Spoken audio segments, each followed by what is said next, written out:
2014 Dodge Dart. We're going to do rear hub bearings. What you need to do is you need to remove your caliper. It has two 14mm head caliper bolts. Then you can pull the caliper off. Get a little screwdriver, pry it underneath there, pry it off, lift it up out of the way. And then you got a caliper bracket. That has two 8mm Allen bolts on the backside. You need to take those out. Then you need to remove this rotor retainer bolt, screw, whatever you call it, piece of junk. You always rusted in there, and I can't never get them out with a T30. So I have to use a chisel them around. That doesn't work, so then I gotta cut them. I put an X in them, and then I can get a flat blade hammer, impact, hopefully that'll turn it. And that would be what a finished product would look like.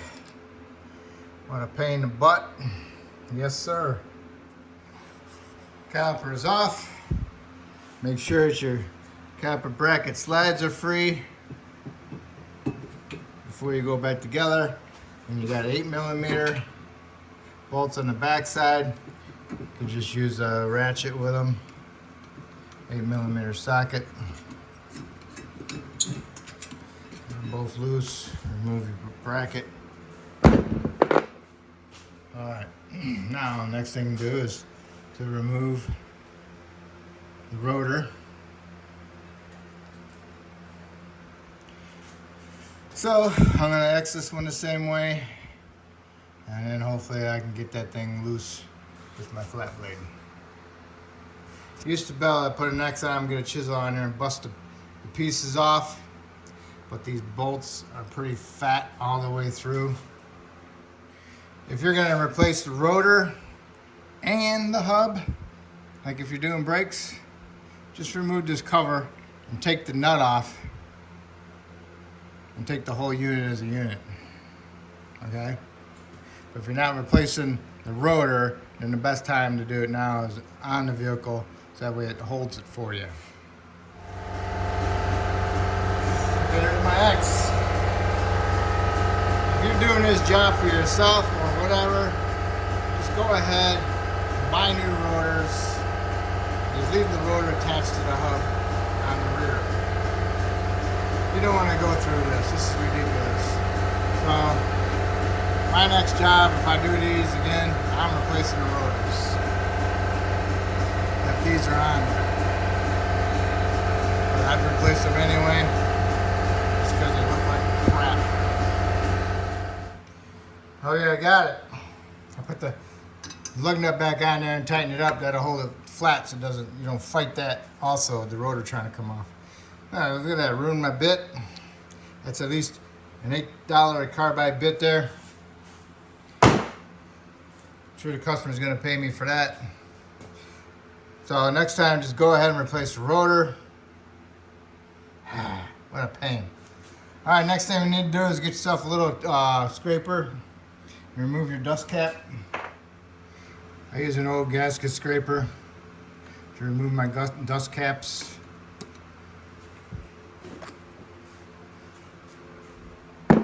On the other side, dust cap was all rusted, corroded away. Dealership is closed on a Saturday. Those are like, I don't know, they probably won $30 at the dealer.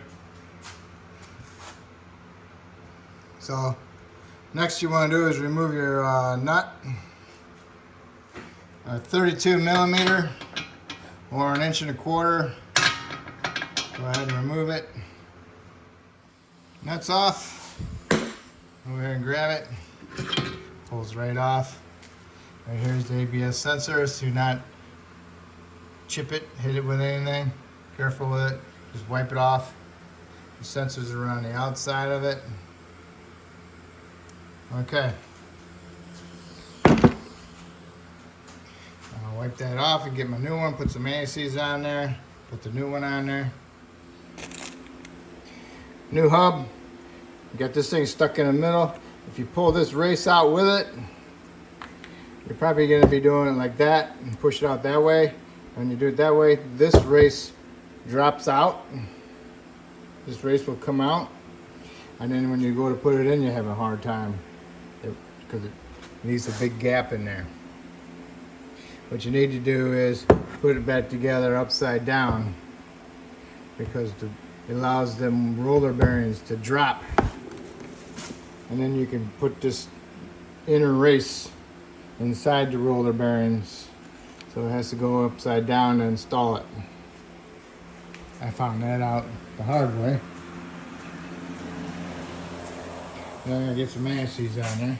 Okay, when you're putting your bearing on there, keep your finger on that inner race on the outside. Okay, because you don't want to be pushing off on you and you have to start all over again. Okay, you should be able to turn it. And you should reuse get a new nut. But if you're reusing the old nut, go ahead and stake it with a chisel right here, just on the nut, not on the threads, because you don't want to damage the threads. And you can also use some Loctite. Now the inside of the rotor is all rusty, so you gotta get that all cleaned up. I use a angle die grinder with a disc on it, and put some anti-seize on the hub. Help keep it from rusting. If you replace a new rotor, you want to do this. Shame on me. All right, my rotor's on. Got my cap on. I took the excess silicone, rubbed it all over to help prevent it from rusting. Probably rust from the inside out, but I also put that on there to help keep the water from getting in there. And now let's go ahead, time to put our caliper bracket on with our 2 bolts with the 8mm. And you want to torque these to 55 foot-pounds. 55. Caliper bracket's on, bolts are tight. Put your caliper on. Get your caliper bolts in there. Snug them up and then torque them to 25 foot-pounds. Alright, so now that one's ready. So now what you need to do is remove your lug nut. Before I always do that, I got me an old bolt. It matches the threads. So I can thread that in there. And that'll help guide me, put my rotor on. I mean, not rotor, my wheel. And hold it in place. See? Down there. Those things are a pain in the butt to line up. Go ahead, put your lug nuts on. I'm getting new lug nuts, so I'm just going to get it up there and get them snugged up with a couple of them. Okay, so get all your lug nuts in there and go ahead and torque them to 100 foot-pounds, and that will be it. And that's how you'll do your hub bearings. If you're doing both sides, doing both the same way. And hopefully I helped you out with this video, and hopefully you can help me out by subscribing to me. And I appreciate it, and have fun.